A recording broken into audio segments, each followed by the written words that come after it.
we're not affiliated with Netflix. Welcome to Kidflix, the podcast where adults trying to definitively rank every kids movie ever made. I'm your host, Ross Weisman, and this show is not for kids, so turn this off and yell. Yell a lot.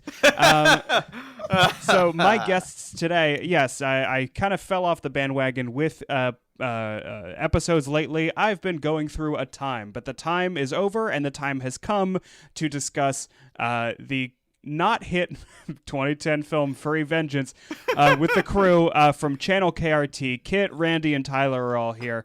How's it going, you three? Hello, it's good to be back, and you know what, I'm just gonna say it, Beesbo was way better than this. Yes. Yeah. I just watched Furry Vengeance. How do you think I'm doing? I would Beesbo at least has plenty of good memes to go about it. And for the listener, last year we talked about Beesbo's adventures with Ross on our podcast channel KRT, and it was an adventure, and it's an adventure I wish I was watching in retrospect. So it's a great example. It's one of those movies that seemingly only existed in like Vines and YouTube poops for years, and then you find the full intact video from 1986 or something, and it's a movie about teaching kids manners using the framing device of like an alien that doesn't understand human behavior. Ham and cheese, fuck! I wouldn't say it's an alien so much it's that one Ross Perot kid from All That. Oh, you're right. Yeah, somehow his ears are smaller than that Ross Perot kid. But yeah, so we're talking Furry Vengeance now. I forget who pitched Furry Vengeance, but it was me. Yeah, what's up with that? Why would you do that? So I guess I'll get into my history with Furry Vengeance. For me, this movie is the go-to definitive everything wrong with kids movies from 2001 to 2013, because this has fucking everything. It has poop jokes, fart jokes, shitty slapstick, a frustrating plot line, actors who are too fucking good for this shit. Absolutely. And it's worth mentioning, this movie was in development as far as 2004. What? Which is always a good sign. Holy Yeah, shit. so this movie was in development for a long time. Originally, it was going to have Steve Carell play the main actor. He couldn't do it, so instead, we almost got Samuel motherfucking Jackson himself. I think And then the he said, "Fuck it, I'm too good for this shit." So he was in the event. hey, Brendan Fraser, and so then they just said, "Fuck it, Brendan Fraser." Good. So my one exception to the rule of developmental hell always kills a movie, I swear, is Frozen, because Frozen was literally in development since after Snow White. Well, also the Emperor's New Groove kind of was when you think about it, and also. Oh yeah, well we talked about that a few months ago on the podcast, and Emperor's New Groove, it was a whole different thing. We talked about that. Kind of like with Tarzan, they hired Sting to write a bunch of original songs for the movie. And, you know what it is? Yeah. It's because there's a difference between aging whiskey and wine or leaving a jar of mayonnaise out in the sun. I've never heard that. That's good. Yeah. Let's be real, this movie should have just been canceled altogether, because, good God. Yeah, so I guess we'll get into our relationships with the movie real quick. So I was in 8th grade. I was in 8th grade when this movie came out, and I remember we had a movie day where our teacher said, "Hey, let's show you guys this fucking movie.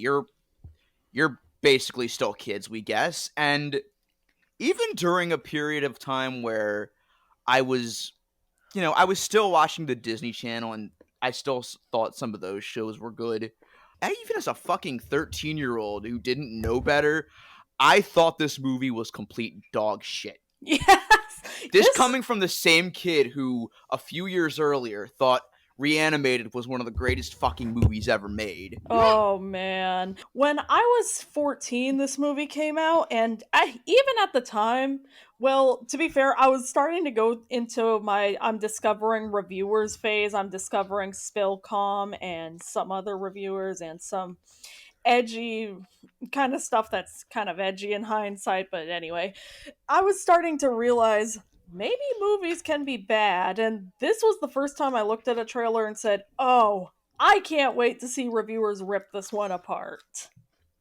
Yeah, it is a very startling movie. And I think, because Tyler, I think you and I are the same age.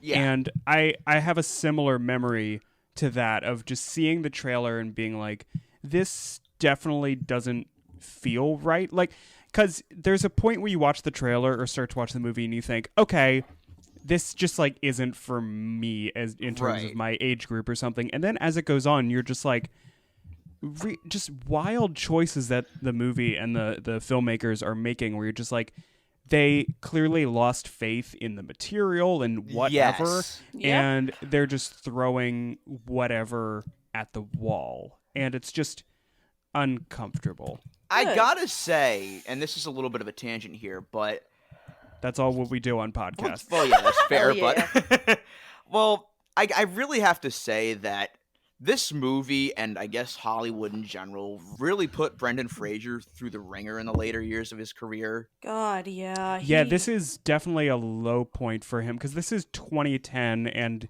this is kind of about the time where people were just like, we don't know what to do with him. He had all this great stuff, and like this is, right around the time, like I'm looking at his Wikipedia, and if you could call this a big release, this is kind of one of the last big releases that he has for years. Like, I know The Nut Job as a movie that exists, but I couldn't tell you anything about it. I completely forgot he was in The Nut Job, honestly. I forgot Will Arnett was in that movie, and he's the star of it. He's the titular nut. Speaking of forgetting, I don't have much of a history with this movie other than, like, I just remember the commercials for it and then forgot about it for years. But when I was watching it, so, like, not to kind of, jump ahead to the start of the movie, but I saw at the beginning there was an iPhone in it. And I was like, iPhone? Why is there an iPhone in it? Didn't this come out in 2005? So I checked, and I was like, 2010? Yep. I could have sworn this was from 2005. This movie feels like fucking 2010 in a nutshell, because that was a pretty bad year for movies in general. Like, it was around the time where there was just bomb after bomb after bomb every week, and we'd get some good things, like, of course, we'd get Megamind and The Social Network and Scott Pilgrim, and what a collection of movies that you just listed. And then we get shit like this in between, because it's the end of the 2000s. Let's figure out what the hell we want to do with cinema before Marvel and everything starts on the rise, I guess. Yeah, well, and Randy brings up a good point that, like, this movie feels really older than it is at the same time. Like, not in terms of there's timelessness, but it's just this weird, like, pale and tan era, I feel, because like between 2006 and 2011, I feel it's just not a great time for anything. Like, studio comedies are falling to the wayside after a very slight bump in like 2009. We're kind of seeing the rise of like movie stars leading every single movie, and it's very cynical because this is also 2010, so that kind of makes me think of a certain era of like internet discourse, like, God, when YouTuber was an actual like viable job. Yeah, exactly. Yep. Like, I can almost hear the nostalgia critic doing whatever he fucking does and just looking at this movie and saying, in 15 years when I'm still relevant, and that never happened. Yep. I mean, he's relevant, but not for the reasons that he thought. Woof. Yeah. Woof indeed. And going back to Brendan Fraser, watching this was making me think, you know what's a good movie that has Brendan Fraser and animated forest animals that are involved with slapstick? Looney Tunes back in action. I could be watching that right now, and I'm watching that this movie. Shit. That fucking movie deserved so much better. It is a masterpiece. That movie, all the cartoon adaptations with Brendan Fraser that aren't George of the Jungle. Don't get me wrong, George of the Jungle is a god tier fucking movie. They all deserve so much better. Yes. George of the Jungle is fantastic. I will say one of the first things that we reviewed on this podcast was Looney Tunes Back in Action, and I remember being hard on it, but at the same time, you like Brendan Fraser at least had his heart in it. That's Yeah, like he did. the trivia for this movie. The number one thing is Brendan Fraser admits that he is ashamed of this film. Oh. Wait, he's ashamed of Furry Vengeance? Yes, of course. Good. Oh, Good for him. I don't blame him. Well, it's also so we're talking about Brendan Fraser, but it is a good cast. Like Brooke Shields is his wife, Ken Jeong is the villain, Angela Kinsey from The Office is also like a secondary villain. Rob Riggle has a bit part. Yeah. Oh yeah, that's right. He was in this. They Patrice waste O'Neill, I think this might be I don't think it's a posthumous release. He dies Right. a year later. There's He's a in fucking this. Wallace Shawn cameo of all people Yes. in this movie. and Alice. You wouldn't believe it. You wouldn't believe it, but this was Rocket Raccoon's breakout role. I'm just like, is this what Rocket was doing in the 5 years after the blip? Like, was he just going around trolling random people and fucking with He their was looking lives? for hands to scan. And Billy Bush is a drill Bush. sergeant. Billy Bush, Toby Huss is Wilson, the animal hunter, which I think is ironic considering that he played one of the fucking country bears. Oh, Yeah, he was. I forget which one he was, but and now he's gonna be in the Weird Al biopic. So yes, thank God. It's not a kids movie, but when that comes out, you know that's going to be an episode of Kidflix. you gotta have a Yes. song for that, man. Of course. Yeah. Well, I need to do a UHF episode. Yes. and- Oh man, yeah. Kid, I think I've mentioned it on the podcast, but I watched that movie so many times in a row when I rented it from Blockbuster that my parents had to like put it on a higher shelf so I couldn't access it. They couldn't have just returned it. But and also because I always like to shout out career voice actors. D. Bradley Baker plays every single animal. I think they also. he's go ahead. great.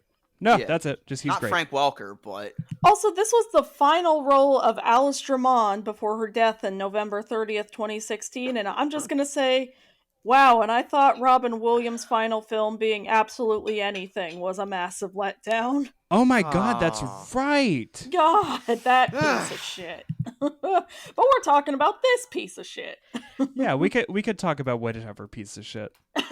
I've always noticed, I swear to God, when a movie star dies, their last movie just always seems to be such a huge disappointment. Like, at first I was about to say, I think Carrie Fisher won in the end for being in The Last Jedi, but then I realized her true last movie was The Rise of Skywalker. Yeah, Yeah. that's a shame. here's another thing too about Brooke Shields because I remembered she was on a Disney Channel show, but I forgot which one specifically. Oh, I think I know. Yeah, according to she- IMDb, Brendan Fraser's character screams out Miley Cyrus's name at one point in the That's right. film.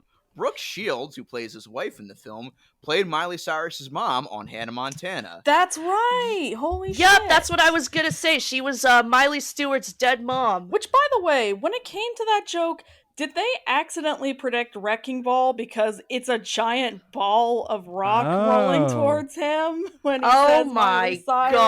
God. I think it would have been funnier if he had yelled "sweet niblets." No, Way better. no, You know if what? we really No. want to date this back to 2006, he would have screamed, "Oh, Bob Saget!" Rest in peace, King. Yeah, well, it's also very weird that he just yells that because especially you said, Tyler, earlier that Steve Carell was nearly the star, and famously in the 40-Year-Old Virgin, when he's in pain, he yells Kelly Clarkson.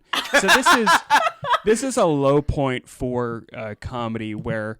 And we're still in this phase where it's just referential comedy, where it's just, Yeah. I said a thing, get it? And that's it. Also, sorry, I just remembered this, and I have to point it out because besides talking about voice actors, I always have to bring up Dick Van Dyke whenever possible. Yes, as Dick you Van should. Dyke was announced to be in this movie, but he's not in the final cut. I don't know if he was ever announced to have a role in the movie or if they were just like, oh, we're going to get Dick Van Dyke. Thank But God imagine they didn't. having Dick Van Dyke on set and cutting him out of your movie, unless to prevent him from just having to be answering for this movie. Oh my god, it's like the drama with Ana de Armas being cut out of Yesterday. Oh, of course. So This is the exact all right, same here's thing. what we do. Yeah. We're gonna list all of the war crimes, but to the tune of Step in Time. Sleep deprivation, step in time. Sleep deprivation, step in time. Covering in. I did relate to that sleep deprivation scene though, because I'm currently I'm switching jobs right now, and Oh, congrats. thank you. And so part of my job currently, before I switch over, is I have to wake up at like 2:30 in the morning for my shift. And Oh. so every minute of sleep is precious. And if a damn crow was crowing away doing his crow thing, I would be pretty peeved too. And I think Yeah. he's justified. Here, let's talk the morality of this movie. How much is Brendan Fraser's character, of course, Dan Sanders, to blame for all of what's happening? Nothing. He did nothing. Barely. Like, I get His worst crime in this movie was just being a yes man, but like I despise that this movie wastes such a cool premise of animals defending themselves, and basically it could be such a great metaphor for climate justice and indigenous people getting their justice for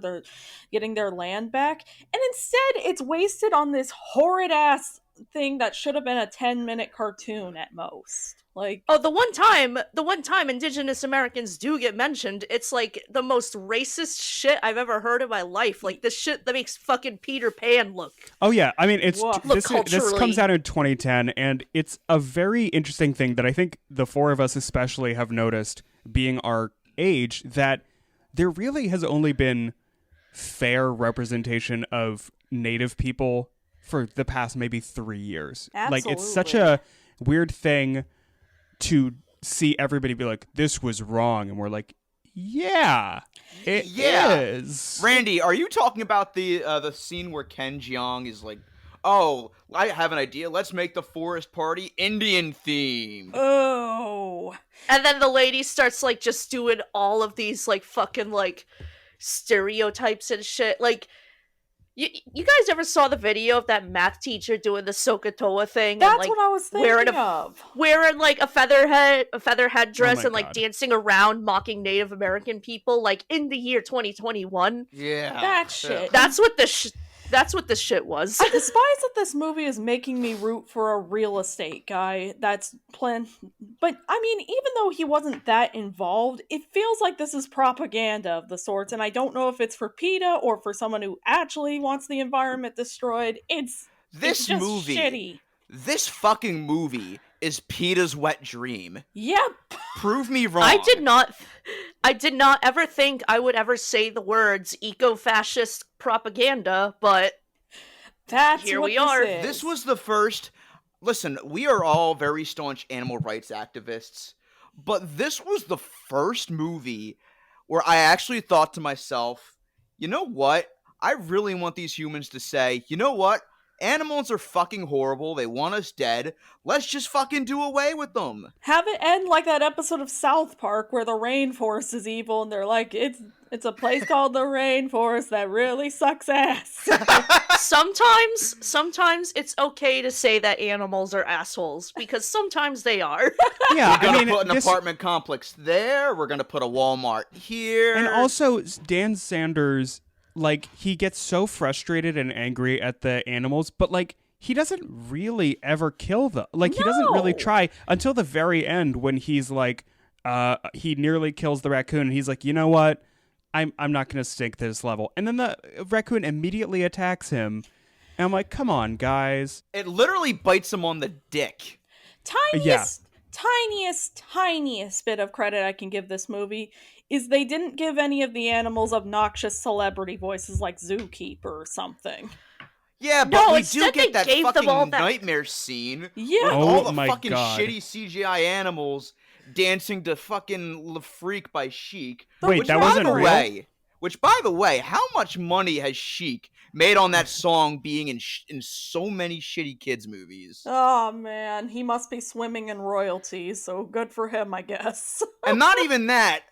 There's a fucking ELO song in this movie too. Don't Let Me Down. Which God damn it! Don't do that How- to ELO. how How strapped for cash was Jeff Lynne for this piece of shit? Thank God for Guardians Volume 2 doing justice to him. Also, hot take. Yes. Also, hot take. Don't Let Me Down kind of sucks. Yeah. I think I'm sorry, but it's ELO, so it's already just the most average generic sounding music, and I love like 80s like synthy stuff, but I can't even really get behind ELO that much. there are just so many better ELO songs to love, though, is the thing. And I know it's easy to joke about bad CGI in these movies, but how the fuck did the rendering look that terrible? Yeah.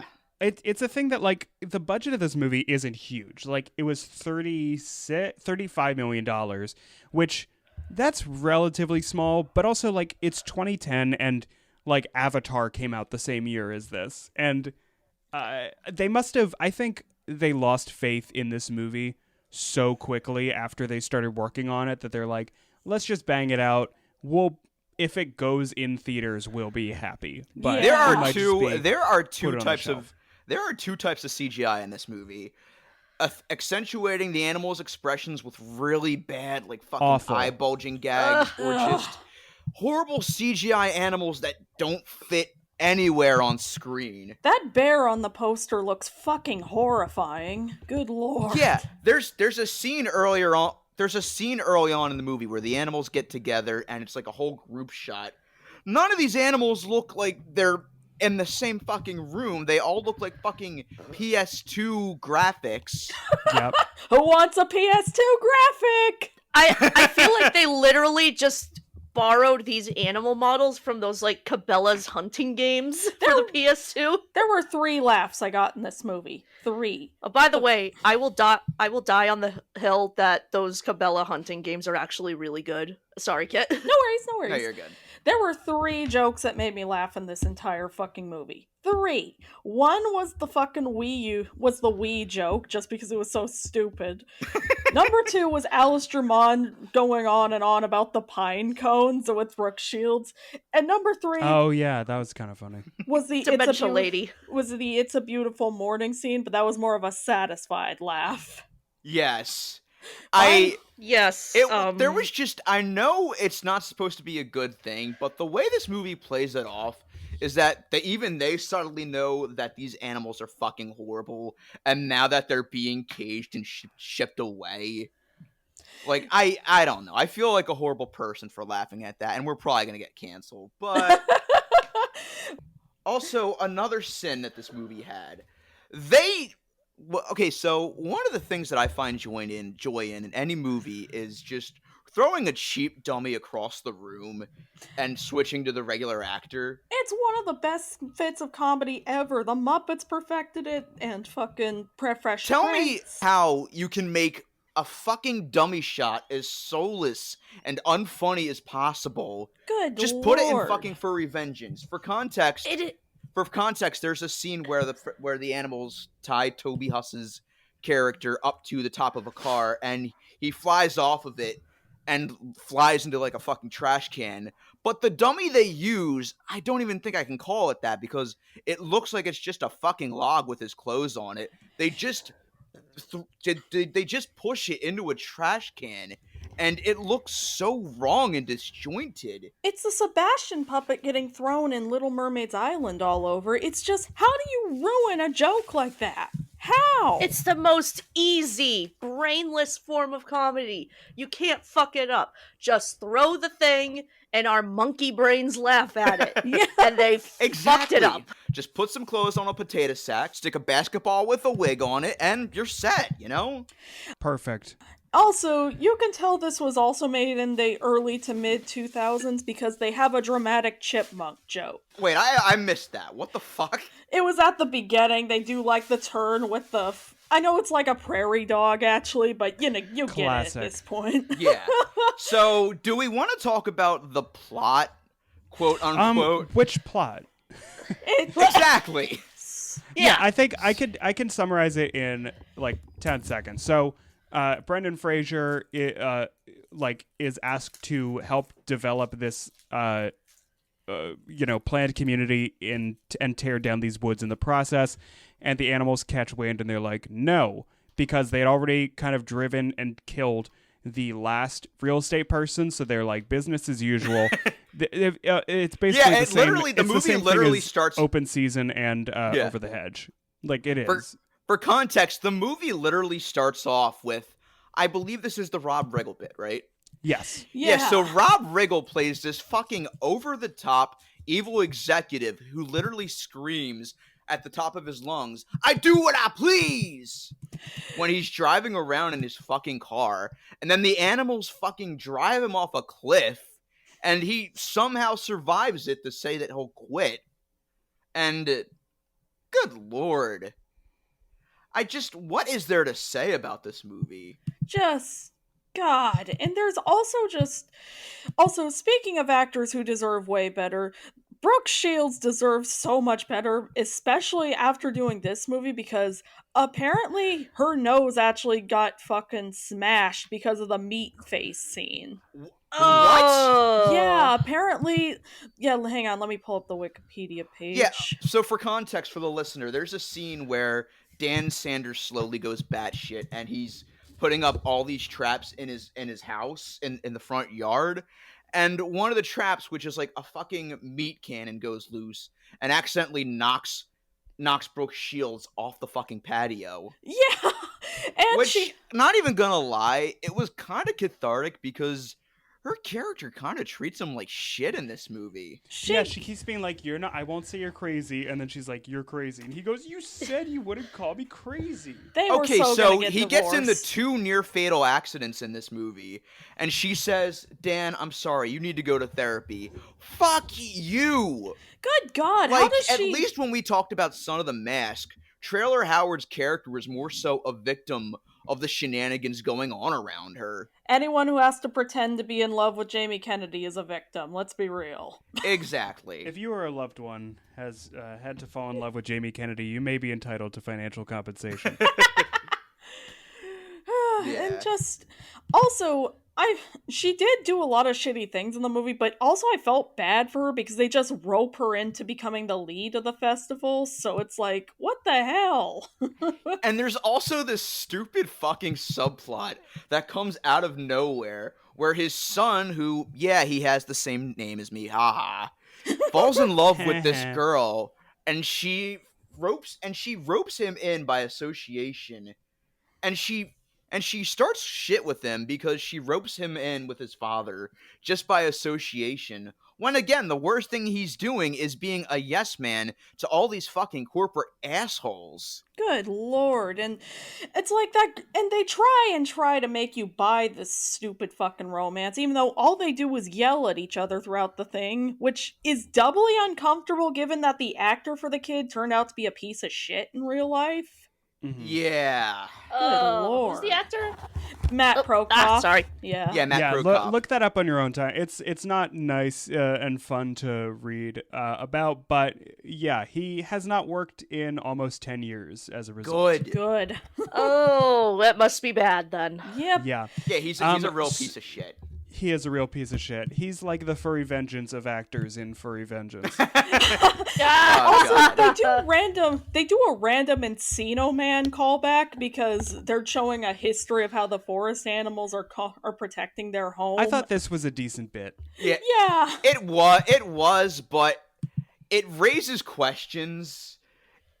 Are these all Dan's fucking ancestors or something? Sure, because why they're not? all characters played by Brendan Fraser wearing like a fake mustache or fucking brown face at one point. Yeah. He somehow got talked into that. And I will say it was satisfying seeing that pilgrim get punched. Fuck pilgrims. Yes. Also, but like there was in that one scene I noticed where it's like, you know, they're like, oh, everyone's tried to, settle here, first cavemen, and then they jump immediately to pilgrims. Isn't there like another group of people who lived in North America that you might be missing? No, I can't think of any. I mean, in that case, that was an actual fucking invader, so maybe that was their commentary. I don't know. So let's talk about some of the torture Brendan Fraser goes through in this movie because it's a lot. The entire movie, the end. Yes. Oh, real quick, I just want to say, fuck the rest of this movie, but the saber-toothed raccoon was kind of adorable. It was. Yeah, that's valid. The animals are cute when they're not plotting murder. Let's be real. Exactly. Yeah. Yeah, they're cute when they're not fake talking or cartoonishing themselves. Or doing that, like, weird, stereotypical chittering that everyone seems to think they do. Yeah, man.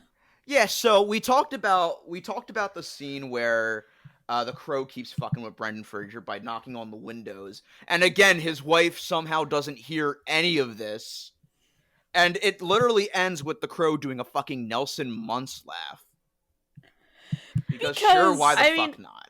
I know crows are, like, in real life smart enough to be assholes and play pranks, but they're also smart enough to know that when a giant human comes and screams at them, trying to grab at them and get them away, you don't go back to that house. Also, yeah, the crow. Yeah, Brendan Fraser is trying to get the crow to go away. He's standing on the roof, and of course, this can only go one way. He falls off the fucking roof and somehow survives it. And his family's like, "Mom, I found him. Whackity schmackity." It doesn't deserve it. Also, whackity schmackity. Ah! Also, the birds that are constantly shitting on the people in this movie, aren't birds shitting on people supposed to be good luck? Yeah, apparently if a bird poops on you, that's good luck. It's eventually there good is luck, good luck but... when everything works out and they decide to make the entire development into a national park, and Dan becomes a park ranger. But he's also shitting on Ken Jeong's character and the lady helping him, and I'm like, you're just gonna give those executives good luck too. Yeah, but then they all dance to "Insane in the Membrane." Yay! Yeah, that fucking piece of shit. I was so confused because I was like, yeah, this movie is bad, but also like I could not believe that in the year of our Lord 2010 that was like a choice for the end of the movie. And it's not even one of the better Cypress Hill songs either. That's it. New law. Dance party endings in movies are now punishable by death. Also, real quick, we need to, before we wrap up, which we're getting close to, we need to talk about the fucking jump scare. Oh, what the fuck was that? That fucking God. Brooke Shields is a were-raccoon? This comes after the dream sequence with Brendan Fraser hallucinating all the animals dancing in his kitchen. So then he wakes up and he's like, honey, I had a really bad nightmare. She turns around. She has this horrifying half raccoon makeup, and she does like a high-pitched laugh. It's legitimately unsettling. No, it's great. It's not awful at all. I wonder how many kids ended up crying in the theater. All of them. I nearly cried now watching that. What the fuck? Also valid. Also, the skunk scene. And the that fucking, was really bad. The skunk I really scene hated and that. the fucking porta potty scene. There's just so much of this movie. So much of this movie relies entirely on Brendan Fraser being covered in human excrement and piss, and that's what's really hard about this movie is like all this stuff happens to him, but it's just like this happens and then this happens. There's not like really a through line or a plot to connect at all, besides he's getting more frustrated, but also he was forced into this job and he like needs to do this. And then there's a scene where the animals hotwire his car so that it crashes, and nobody sees this when this is going on, despite the fact that he's in therapy and he can see everything, but his therapist doesn't. So we have 2 war crimes so far. The first one being sleep deprivation, the other one being chemical warfare. How many more are we gonna get? Like, wouldn't they be able to see the animals during the fucking skunk car scene? Like, they were in there with him. Yeah, the skunk car scene, which culminates in him taking a fucking tomato bath, and these birds are flying into his house, giving him his wife's clothes. So we also have homophobia and transphobia. Good lord, in this piece of shit. Scene.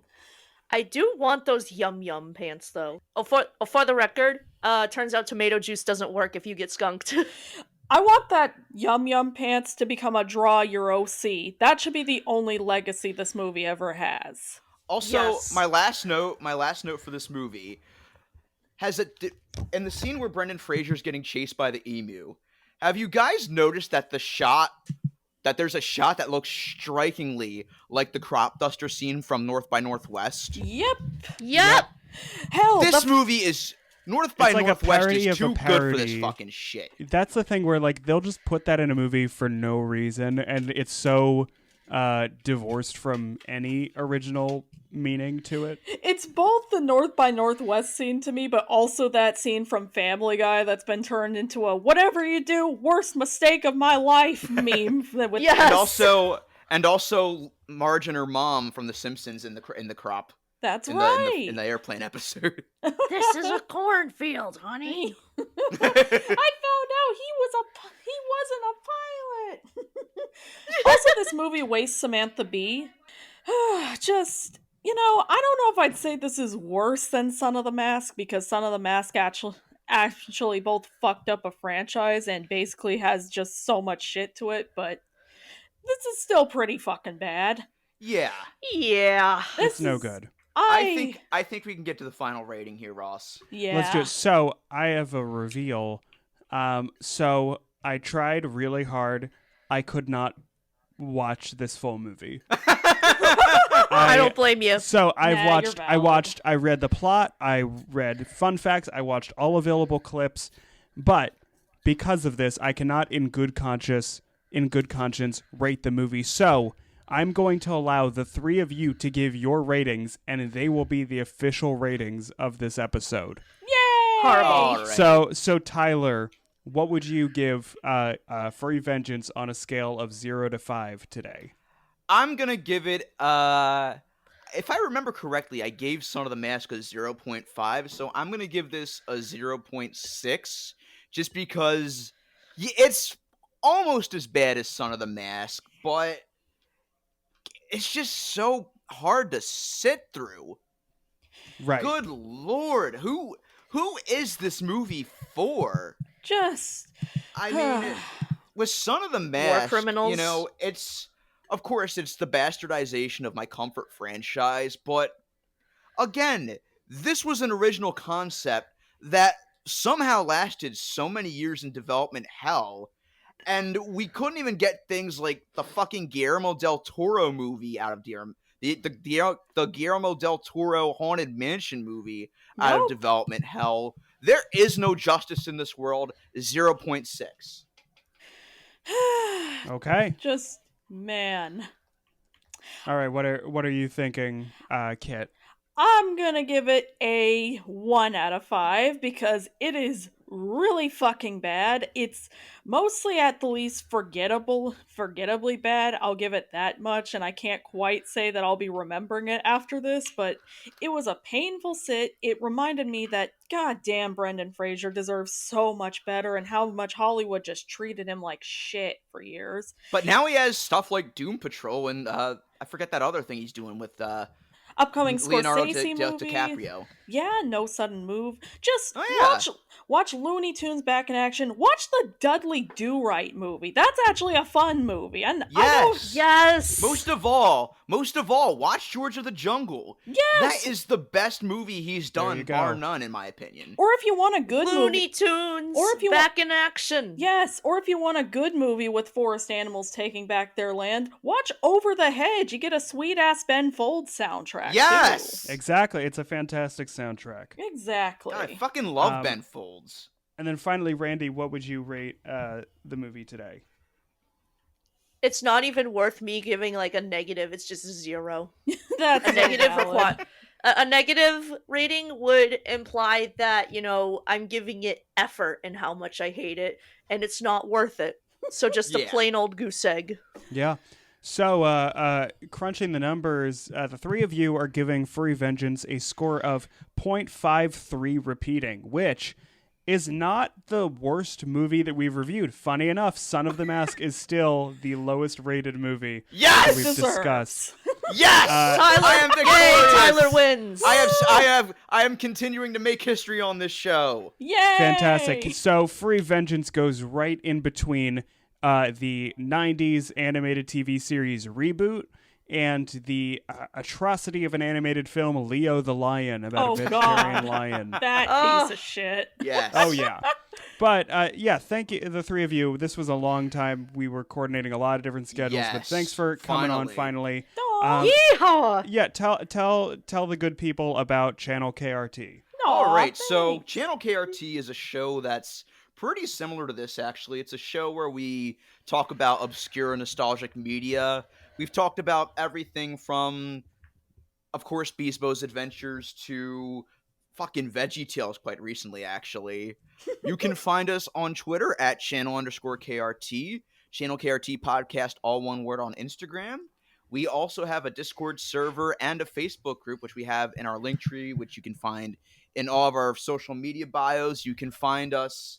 You can find the show basically anywhere. And, of course, listen to our episode on Beast Boy's Adventures with Ross, because that was easily one of my favorite episodes that we've ever done. So, Tyler, I think you're false advertising. Can you find Channel KRT in the Paris catacombs? I mean, if you looked hard enough. Okay, yeah. But as for personals, you can just find me on Twitter at TylerFG, Instagram at TylerFG96, and that's about it. You can find me over on Mission Breakout on Twitter and Discord. You can find me on various episodes of Escape from Vault Disney, The Emperor's New Podcast Without a Cool Acronym, which we recently did an episode with talking about Bluey. You can find... Great show, 10 out of 10. Yes. And you can also find me You can find me going full Jack and Incredibles 2 on that raccoon. Fantastic. Oh yeah, you can find me on all those other wonderful podcasts pretty much as well. You can find me on Twitter at Cosmic Rewind, replace the E with a 3. You can find me on you can find me on YouTube by the same name, and you can find me on TikTok as Dale Earnhardt's persona, and you can find me making an actually good Furry Vengeance. It's made out of that actually stars a bunch of furries, finally doxing all those 4chan encyclopedia dramatic assholes, and don't forget Kiwi Farms. And Kiwi Farms, and committing war crimes on them. Yay!